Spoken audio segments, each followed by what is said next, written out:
여러분 옛날 영화인데요. 옛날 영화 중에 10개라고 하는 영화를 혹시 보신 적이 있으십니까? 저도 어릴 적에 10개라고 하는 영화를 본 적이 있습니다. 아마 여기 계신 분들 중에도 보신 분이 계실 줄로 믿습니다. 10개는요, 1956년도에 제작된 영화입니다. 모세의 출애굽 이야기를 바탕으로 해서 만들어진 영화가 10개입니다. 그리고 1956년도니까 지금부터 약 한 70여 년 전 영화 아닙니까? 그런데 내용인 만큼 스케일이 굉장히 상당합니다. 또한 모세 출애굽 이야기, 기적 이야기가 얼마나 많이 있습니까? 그러다 보니까요, 특수 효과도 많이 집어넣었습니다. 그래서 10개 영화가 나왔을 때는 당시에 전 세계적으로 굉장히 큰 흥행을 거두었다고 합니다. 그런데 영화 제목이요, 10개입니다. 정말로 영어로도 10개입니다. 10 커맨드먼트 해가지고 10개 명을 영화 제목으로 썼는데 실제 영화 속에 보면요, 하나님께서 백성들에게 10계명, 모세를 통해서 10계명을 주시는 그런 장면이 등장합니다. 하지만 영화를 본 많은 관객들은 모세가 10계명을 받는 장면보다 다른 장면들, 가령 모세가 이제 바로와 그런 대결 구도를 갖는 그런 아슬아슬한 구도 장면 같은 거, 혹은 애굽에 내린 하나님의 10가지 재앙 장면, 아니면 홍해바다가 갈라지는 그런 장면, 혹은 백성들이 그 갈라진 홍해바다 사이로 건너는 장면, 아니면 나중에 홍해바다가 다시 합쳐지면서 그들을 추격해오는 애굽의 바로의 군대들이 모두 물에 수장되는 그런 장면을 박수치면서 기억을 합니다. 분명 영화의 제목은 10개인데요. 많은 관객들은 모세가 하나님께 10계명을 받은 것을 별로 기억하지 않습니다. 아니, 모세가 10계명 받는 그 장면은 별로 관심이 없습니다. 그런데 여러분, 그것은요, 비단 영화를 좋아하는 세상의 일반인들만 그런 것은 아닌 것 같습니다. 왜 하나님의 백성으로 성경을 읽어야 하는, 출애굽기를 읽어 나가는 저와 여러분도 마찬가지인 것 같습니다. 우리도 출애굽기를 읽을 때면요, 출애굽기 전반부에 나오는 하나님께서 백성들이 신음할 때 그 신음하는 소리를 들으시고 응답하시는 하나님의 은혜의 장면을 좋아합니다. 또한 애굽의 종살이 그 모든 고통으로부터 하나님께서 기적과 권능으로 구원해 주신 그 하나님의 기적 이야기를 좋아합니다. 또한 그러한 내용들이, 그 기적이, 그 은혜가 지금 우리에게도 일어나기를 우리는 간절히 소원하면서 앞에 있는 부분, 출애굽기의 전반부 부분을요, 우리는 굉장히 재미있고 굉장히 그 내용에 심취해서 읽어나갑니다. 그런데 그러다가 10계명 이야기가 나오면서부터 어떻게 됩니까? 출애굽기 40장 가운데요, 10계명 이야기가 이제 19장 넘어서서 20장부터 나오게 되는데, 출애굽기의 10계명 이야기가 나오면서부터 우리는 출애굽기를 읽어 나가는 게 쉽지가 않습니다. 힘들어집니다. 아니, 하나님께서 하나님의 법을 가르쳐 주시는데요, 하나님의 백성이 지켜야 하는 법들은 왜 이렇게 많은지요, 또한 왜 이렇게 어렵고 이해가 되지 않는지, 그때서부터 우리는 출애굽기를 읽어 나가는데, 빨리 읽어 나가자, 출애굽기 읽는 것이 목적이 되는 그런 모습들을 우리는 찾아볼 수가 있습니다. 그런데 여러분, 하나님께서 이스라엘 백성들을 출애굽시키신 목적이 무엇입니까? 무엇 때문에 이스라엘 백성들을 출애굽시키셨습니까? 이스라엘이 출애굽한 목적은요, 다른 것이 아닙니다. 하나님의 백성이 되기 위해서 출애굽을 했습니다.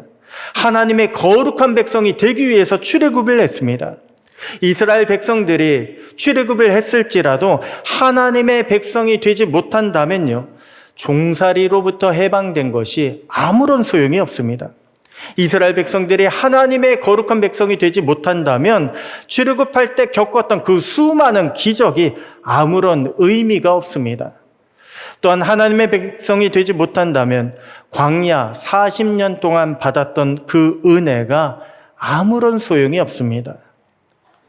하나님의 백성이 되지 못한다면요, 결국에는 약속의 땅에 들어가지 못하고 모두가 광야에서 죽고 말 것입니다. 아니, 하나님의 무서운 심판을 받게 될 것입니다. 그래서 하나님은 모세를 세우신 것입니다. 하나님은 모세를 세우셔서 이스라엘을 하나님의 거룩한 백성이 되게 하고 이스라엘 민족을 하나님의 제사장 나라로 만드시기 위해서 모세를 세우신 것입니다. 그것이요, 모세의 사명인 것입니다. 그리고 이것이 먼저 하나님의 부르심을 받은 저와 여러분의 사명이기도 합니다. 그러면 모세는 이스라엘을 하나님의 거룩한 백성으로 만들기 위해서 어떤 일을 해야 했을까요? 하나님의 거룩한 백성이 되기 위해서 하나님의 거룩한 백성을 우리도 만들어가기 위한 우리의 사명은 어떤 것일까요? 먼저 오늘 본문을 통해 살펴보면 본문은 우리에게 무엇보다 먼저 하나님의 말씀을 전달할 사명이 우리에게 있다는 것을 깨달으라고 말씀하고 있습니다. 하나님의 말씀을 전달하는 사명이 우리에게 먼저 있다. 여러분, 이 말씀은요, 하나님의 백성이라면 무엇보다 그 안에 하나님의 말씀이 있어야 한다는 것입니다. 우리가 하나님의 백성이라면 무엇보다 우리 안에 말씀의 은혜가 차고 넘쳐야 한다는 것입니다. 그래서 그 받은 말씀 가지고, 그 넘치는 은혜 가지고 우리도 주변에 전달하는 자가 되어야 한다는 것입니다. 그것이 바로 우리의 사명이라고 말씀하고 있습니다. 오늘 본문 출애굽기 19장 3절에도 그것을 말씀하고 있습니다. 모세가 하나님 앞에 올라가니 여호와께서 산에서 그를 불러 말씀하시되 너는 이같이 야곱의 집에 말하고 이스라엘 자손들에게 말하라. 내가 애굽 사람에게 어떻게 행하였은가? 내가 어떻게 독수리 날개로 너희를 업어 내게로 인도하였음을 너희가 보았느니라. 세계가 다 내게 속하였나니 너희가 내 말을 잘 듣고 내 언약을 지키면 너희는 모든 민족 중에서 내 소유가 되겠고 너희가 내게 대하여 제사장 나라가 되며 거룩한 백성이 되리라. 너는 이 말을 이스라엘 자손에게 전할지니라. 여러분, 오늘 본문을 보잖아요. 그러면 하나님께서 모세에게 하나님의 말씀을 가서 전달하라, 하나님의 말씀을 백성들에게 가서 말하라라고 하는 그런 내용이요, 여러 번 등장하고 있습니다. 한마디로 모세의 역할이 무엇이라는 것입니까? 여러분, 모세의 역할은요, 하나님과 백성 사이에서 하나님의 말씀을 전하는 전달자가 모세의 역할입니다. 말씀의 통로가 바로 모세의 사명이라는 것입니다. 그러면 하나님은 모세에게 무엇을 백성들에게 전하라고 말씀하셨습니까? 하나님은 살아계신 하나님이다. 살아계신 하나님을 전하라고 했습니다. 또한 하나님은 우리를 인도하시는 하나님, 보호하시는 하나님을 전하라고 했습니다. 또한 하나님은 우리를 그렇게 끌어내실 뿐만 아니라 우리를 하나님의 백성으로 삼고자 하신다. 이러한 하나님의 뜻을 전달하라고 했습니다. 그래서 백성들로 하여금 아멘으로 하나님의 거룩한 백성이 되게 만들라고 했습니다. 여러분, 하나님은요, 모세를 통해서 이스라엘을 하나님의 백성으로, 거룩한 백성으로 지금 만들어가고 계십니다. 여러분, 우리도 이것을 깨달아야 합니다. 왜 우리는 여러 가지 우리에게 맡겨진 사명이 있다라고 생각하지 않습니까? 그런데 그 수많은 사명 가운데 우리에게 가장 중요한 사명은요, 다른 것이 아닙니다. 우리가 먼저 하나님의 거룩한 백성이 되는 것입니다. 우리가 하나님의 거룩한 백성이 되어서 우리가 하나님의 말씀을 알고 또한 예수의 복음을 증거할 줄 아는 그런 하나님의 백성이 되는 것, 그것이 바로 우리의 사명입니다. 아무리 우리가요, 오랜 시간 동안 신앙생활을 해왔고 또한 우리가 교회 안에서 이런 일 저런 일 많은 것을 섬긴다고 할지라도 우리 안에 말씀을 전할 줄 모르면, 우리가 복음을 증거할 줄 모른다면 우리는 가장 기본이 되고 또한 가장 중요한 사명을, 큰 사명을 감당하지 않는 것입니다. 우리는 이것을 깨달아야 합니다. 내가 다른 일 하느라고 혹 말씀을, 하나님의 거룩한 백성이 되고 또한 말씀의 전달자가 되어야 한다는 이 사명을 내가 놓치고 있지는 아니한가?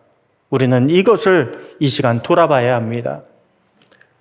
의외로 많은 분들이요, 말씀을 참 어려워하십니다. 그리고 자신은 말씀을 전하는 재주가 없다고 그렇게 생각을 하십니다. 그래서요, 말씀을 전하는 것 대신에 다른 것 하겠습니다. 내가 다른 것을 섬기겠습니다라고 이야기하십니다. 제가 예배는 잘 참석하겠습니다. 행사도 잘 참석하겠습니다. 제가 몸으로 하는 것, 봉사는 제가 많이 하겠습니다. 이렇게 말씀하신 분들이 있습니다. 그런데 여러분, 누가 그랬는 줄 아십니까? 모세가 그러했습니다. 여러분, 모세는 처음에 자신은 말씀을 잘할 자신이 없다고 하나님의 부르심을 대놓고 거부했습니다. 그래서 하나님은요, 모세의 형 아론을 모세에게 붙여주셨습니다. 그런데 하나님은 아론을 붙여주셨다고 아론에게 말씀하시지 않으십니다. 여전히 모세에게만 말씀을 하십니다. 그러자 모세는요, 차츰차츰 달라지기 시작합니다. 처음에는 말을 잘 못한다고, 자신이 없다고, 바로 앞에 나가서 말하는 게 두렵다고 아론을 통해서 말씀을 전달하던 모세가요, 하나님의 말씀을 계속 듣다 보니까 어느덧 자신이 직접 말씀을 전달하기 시작합니다. 결국에는요, 신명기라고 하는 길고 긴 고별 설교를 모세가 직접 하게 되었습니다. 여러분, 하나님은 우리에게 저마다 각기 다른 여러 달란트들을 주셨습니다. 각자의 능력에 맞는 여러 사명들을 주셨습니다. 그런데 하나님은 우리 모두에게 동일한 사명을 주신 것이 있습니다. 똑같이 요구하시는 사명이 한 가지 있습니다. 그것은 바로 하나님을 찬양하는 것입니다. 하나님을 찬양하는 것은요, 우리 모두에게 동일하게 하나님이 요구하셨습니다. 또한 하나님을 고백하는 것, 더 나아가 복음을 전달하는 것은 우리 모두가 동일하게 받은 하나님의 사명입니다. 이러한 사명 받았다고 목사님들처럼 여러 사람들 앞에서, 대중 앞에서 설교할 그럴 필요가 없습니다. 그렇게 하라고 주신 것은 아닙니다. 다만 여러 사람 앞은 아닐지라도 내 주변에 있는 사람들, 아직 예수를 알지 못하는 그런 사람들에게 가서 내가 받은 은혜를 전하고 내가 받은 복음을 전달하라고 하나님은 우리를 사명자로 불러주셨습니다.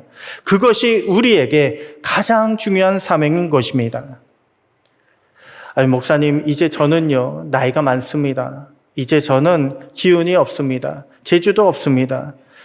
이렇게 생각하신 분 혹 계시지 않습니까? 그런데 여러분, 걱정하지 마십시오. 사람의 입을 지으신 이가 누구십니까? 하나님이십니다. 하나님이 우리와 함께 하시면요, 우리가 복음을 증거하고자 할 때 하나님을 의지하면 하나님께서 우리에게 복음 증거할 수 있는 할 말을 넣어주실 것입니다. 사진 하나 보시겠습니다. 사진 보면요, 이분이 C채널이라고 하는 곳에 방송국, 기독교 방송국입니다. 여기 나오셔서 간증을 하셨는데 이분이 나이가 어떻게 된다고요? 91세 할머니가 나오셔서, 그것도 사람들 앞이 아니라 방송국에 오셔서 녹화하셨어요. 여기 91세 넘으시는 분 계십니까? 예. 그렇다면 우리는요, 아직 복음 증거할 그런 힘이 있다는 것입니다. 다음 사진 보시면요, 이분은 게임 중독자입니다. 은둔형 외톨이입니다. 한마디로 대인 기피증을 가지신 분입니다. 사람들을 기피하는 그런 분이었습니다. 그런데 이분도 복음을 받고 주님을 만나고 난 이후에 여러 사람들 앞에 나가서 주님을 증거하는 복음의 전달자가 되었습니다. 다음 사진 보시면요, 이분은 술의 노예로 평생을 살아오신 분입니다. 할아버지입니다. 정말 동네에 나가면 쉽게 만날 것 같은 그런 분이십니다. 그런데 이분도 예수를 만나고 방송국에 나와서 간증하기 시작합니다. 술만 드시던 분이요, 간증하기 시작합니다. 그런데 그 간증 들어보니까 연세가 85세라고 하십니다. 그런 분이 간증자로, 복음의 전달자로 바뀌셨습니다. 여러분, 하나님은 우리가요, 복음 증거하기를 원하십니다. 하나님은 우리가 받은 하나님의 말씀을 전달하기를 원하십니다. 그래서 하나님은 우리가 말씀을 전달하는 데 있어서만큼은 조금도 하나님의 은혜와 은사를 나눠주는 것을 아까워하지 않으십니다. 하나님은 우리가 구하는 대로 다 베풀어 주십니다. 하나님, 제가 누구를 만나서 말씀을 증거하려고 합니다. 하나님, 저에게 지혜 주시고 능력 주시고 할 말을 넣어 주시옵소서. 우리가 이렇게 구하면 구하는 대로 우리 주님이 반드시 우리에게 주실 것입니다. 그러므로 먼저는 우리 안에 하나님의 말씀과 하나님의 은혜가 충만하여지기를 소원합니다. 그래서 먼저는 우리가 하나님의 거룩한 백성이 되고, 다음으로 우리 주변으로 하나님의 나라를 확장시켜 나갈 수 있는 저와 여러분 모두가 되시기를 주님의 이름으로 축원합니다. 다음으로 우리가 하나님의 거룩한 백성이 되기 위해서는 어떻게 해야 할까요? 오늘 본문의 모세는요, 무엇을 이스라엘 백성들에게 가르쳤습니까? 모세는 이스라엘 백성들에게 경계를 가르쳤습니다. 어떤 경계요? 죽음의 경계요. 죄의 경계요. 이런 경계를 가르쳤습니다. 그래서 그 경계선을 넘지 못하도록 모세는 만들었습니다. 여러분, 우리가 아무리 선을 많이 행한다 할지라도 죄의 경계를 지키지 못하면 우리는 결코 거룩한 백성이 될 수가 없습니다. 사실 죄 많은 우리는요, 스스로 거룩해질 수가 없습니다. 거룩은 우리가 무엇을 한다고 해서 얻을 수 있는 것이 아닙니다. 아무리 선을 많이 행한다고, 아무리 우리가 돌을 많이 닦는다고 해서 우리가 스스로 거룩해질 수가 없습니다. 거룩은요, 단지 하나님이 정하신 그 경계를 넘지 않을 때에 하나님이 우리를 거룩하다라고 인정해 주시는 것입니다. 경계선을 넘지 않으려고 하는 그 마음을, 경계를 넘지 않으려고 하는 그 순종함을 하나님이 하나님의 것으로, 거룩한 것으로 인정해 주신다는 것입니다. 여러분, 하나님이 이스라엘을 출애굽시키신 목적은요, 하나님의 백성을 만들기 위함이라고 했습니다. 그래서 출애굽한 이후 3개월이 지나서 시내 광야, 시내 산에 이르렀을 때에 하나님은 이스라엘 백성들과 언약을 체결하려고 하십니다. 그런데 여기서요, 문제가 있습니다. 문제가 하나 있습니다. 하나님께서 언약을 위해 시내 산에 친히 강림하시려고 하시는데 백성들이 아직 거룩하지 않은 것입니다. 하나님을 만나기에는, 하나님을 가까이 하기에는 백성들의 죄가 여전히 많은 것입니다. 그러면 잘못하다가 백성들은 죽을 수도 있습니다. 여러분, 출애굽한 이스라엘 백성들은요, 아직 죄의 문제를 해결하지 못했습니다. 그들에겐 여전히 죄가 남아 있습니다. 하지만 그럼에도 불구하고 하나님은요, 그런 죄인들과 하나님과 백성으로서의 언약을 맺으시겠다고 했습니다. 너희가 지금부터 내 말을 잘 듣고 너희가 내 언약을 지킨다면 거룩한 백성으로 내가 인정해 주겠다. 하나님은 그렇게 말씀하셨습니다. 그리고 그 시작이 무엇인 줄 아십니까? 바로 경계를 지키는 것입니다. 오늘 본문 11절에 보면요, 나 여호와가 온 백성의 목전에서 시내산에 강림할 것이미니 너는 백성을 위하여 주위에 경계를 정하고 이르기를 너희는 삼가 산에 오르거나 그 경계를 침범하지 말지니 산을 침범하는 자는 반드시 죽임을 당할 것이라. 여기 보면 모세가 말한 그 경계선은 무슨 선입니까? 우리의 죄 많은 우리를 지켜주는 생명선입니다. 우리가 그 경계를 넘지 않으면 우리는 살아날 수가 있습니다. 하나님의 백성으로 살아갈 수가 있습니다. 오늘 본문에 나오는 경계에 대한 그런 말씀을 묵상하는데 자꾸만 주시는 말씀이 하나가 있었습니다. 바로 창세기 3장에 나오는 선악과 이야기입니다. 여러분, 아담은요, 처음에 에덴 동산에서 그 모든 것들을 다 할 수가 있었습니다. 아담은 에덴 동산을 홀로 관리했습니다. 아담 마음대로 할 수가 있었습니다. 또한 동산의 모든 나무 열매도 아담은 마음대로 따먹을 수가 있었습니다. 또한 하늘과 땅의 모든 동물들의 이름도요, 아담이 직접 지어주었습니다. 에덴 동산에서 아담은 하지 못할 것이 하나도 없었습니다. 그런데 유일하게 아담이 침범하지 못하는 경계가 하나 있었습니다. 바로 선악과입니다.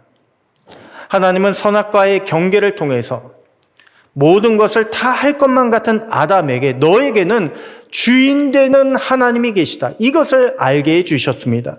너에게는 하나님이 있다.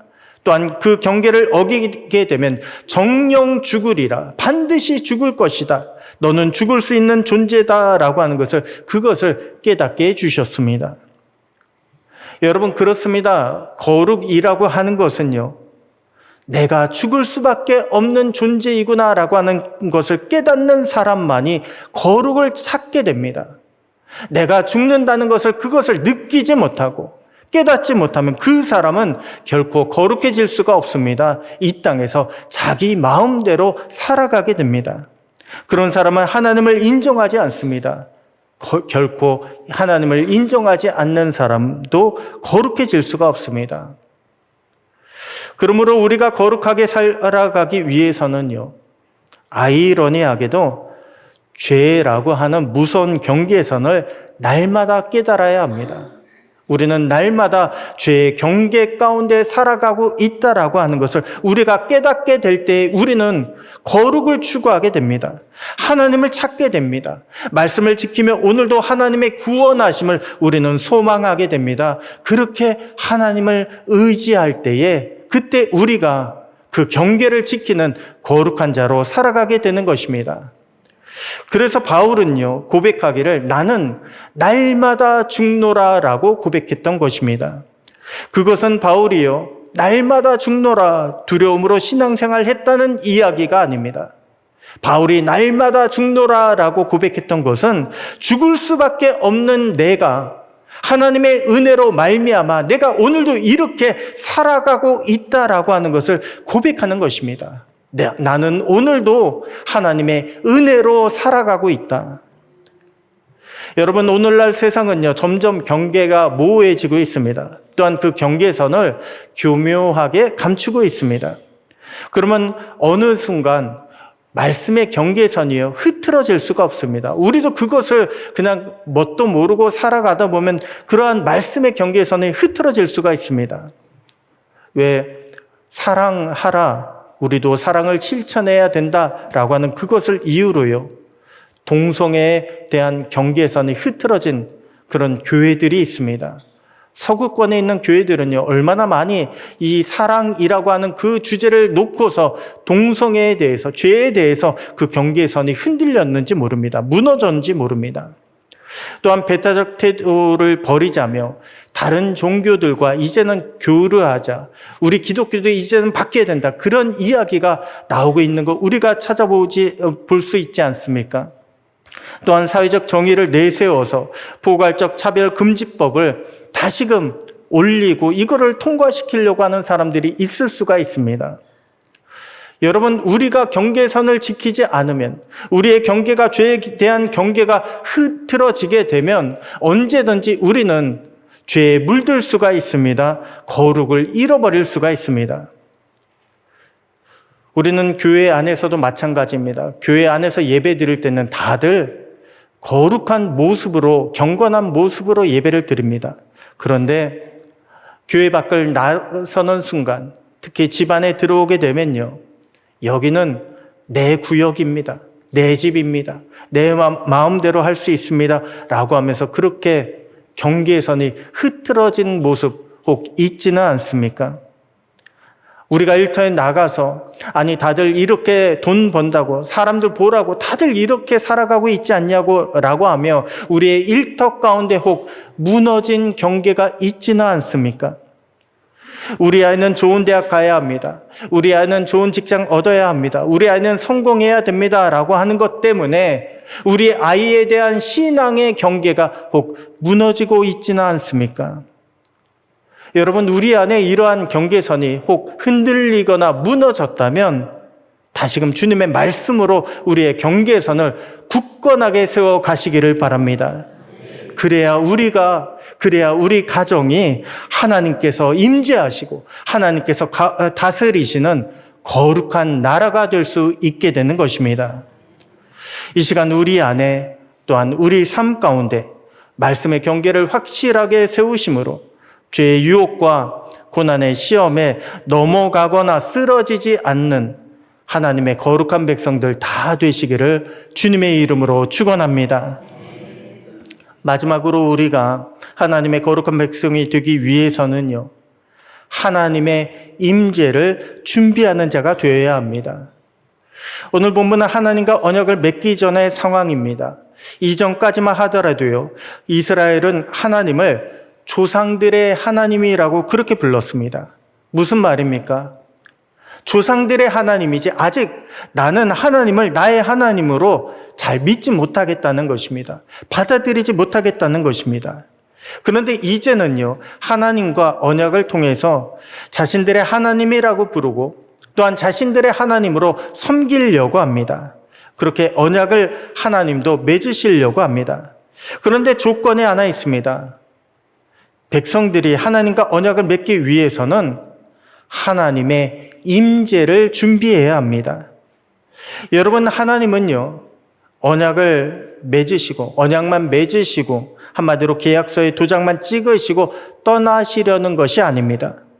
하나님이 백성들과 언약을 맺는 그 순간부터 하나님은 백성들 가운데에 임마누엘, 함께 하시려고 하시는 것입니다. 하나님은 우리에게도 그것을 원하고 계십니다. 우리가 그저 교회에 등록 교인이 되는 것을 원치 않으시고 하나님은 임마누엘, 우리가 언제 어디서든 하나님과 함께하는 자가 되기를 원하십니다. 하나님은 우리가 예배 드릴 때만 하나님을 느끼고 하나님께 감사하는 자가 되는 것이 아니라 하나님은 우리가 가정에서도 일터에서도 그 어떤 삶의 현장에서도 하나님을 예배하는 자로 살아가기를 원하고 계십니다. 여러분, 우리가 하나님의 임재를 준비하지 아니하고 거룩하게 살 수 있을까요? 하나님 오신다, 하나님을 준비해야 한다, 이러한 마음이 없이 우리가 어떻게 거룩하게 살아갈 수가 있습니까? 예배도 마찬가지입니다. 이 시간 예배 자리에 나와 있지만 예배에 나온 그것이 목적이 아니라 우리는 하나님의 임재를 준비해서 맞이해야 합니다. 그렇게 임재를 준비해서 맞이하는 자만이 은혜를 누릴 수가 있습니다. 또한 우리가 삶 가운데 하나님의 임재를 구하지 않는다면 우리는 감사의 제목을 찾을 수가 없습니다. 주님의 평안을 고백할 수가 없습니다. 또한 다시 오실 주님을 우리가 맞이할 그런 준비가 되지 않는다면 우리는 이 땅 가운데, 유혹과 시험이 난무하는 이 땅 가운데 거룩하게 살아갈 수가 없습니다.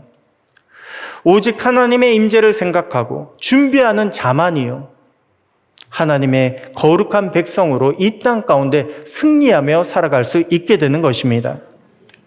때문에 본문은 우리에게 성결하라라고 말씀하면서 두 가지를 주문하셨습니다. 하나는 15절에 여인을 가까이 하지 말라고 하셨습니다. 이것은 육신의 정욕을 멀리하라는 것입니다. 육신의 정욕은 하나님의 임재를 방해합니다. 그러기 때문에 우리 안에 먼저는 육신의 정욕부터 내려놓아야 합니다. 특별히 예배 드릴 때는, 은혜를 구할 때는 우리는 그 모든 육신적인 것들을 내려놓을 줄 알아야 합니다. 또 다른 하나는요, 옷을 빨라는 것입니다. 왜 무슨 일이든 예식을 가지게 될 때면 정결한 옷이 필요하지 않습니까? 하나님이 백성들과 언약을 맺는 것도 일종의 예식입니다. 하나님과 백성 사이에 그런 언약을 맺는 것.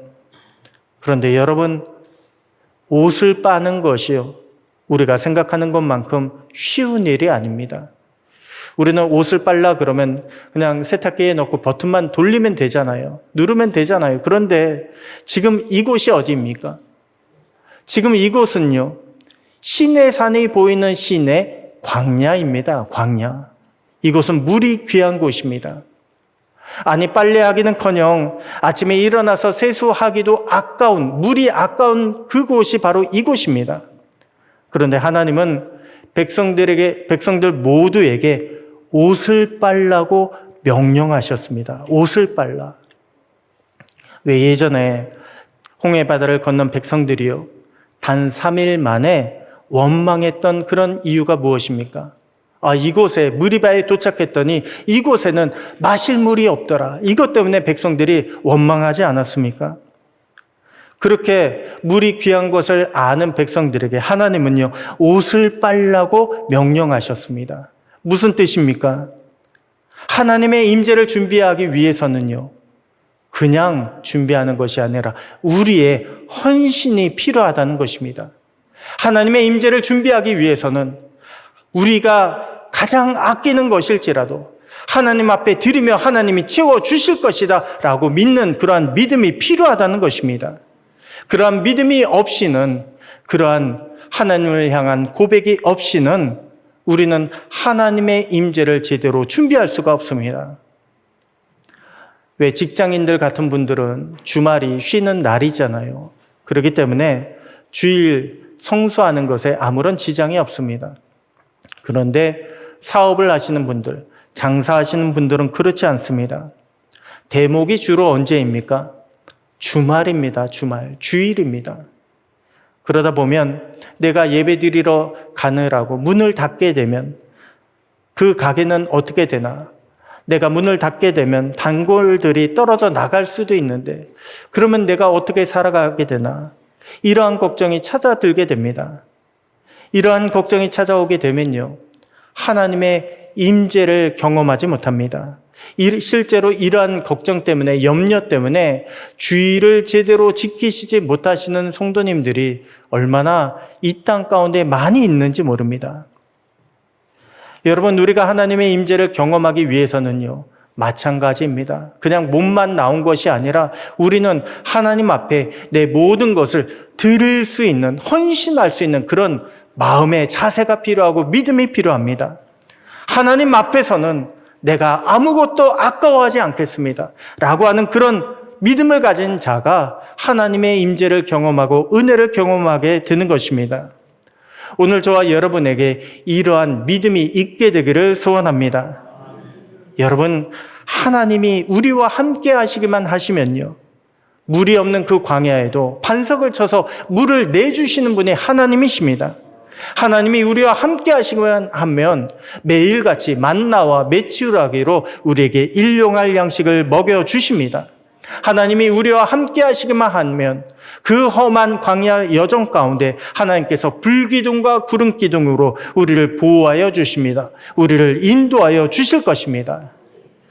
그렇게 하나님의 임재를 구하시고 날마다 임마누엘로 하나님과 동행하며 승리하며 살아가는 저와 여러분, 그리고 이번 한 주가 되시기를 주님의 이름으로 축원합니다.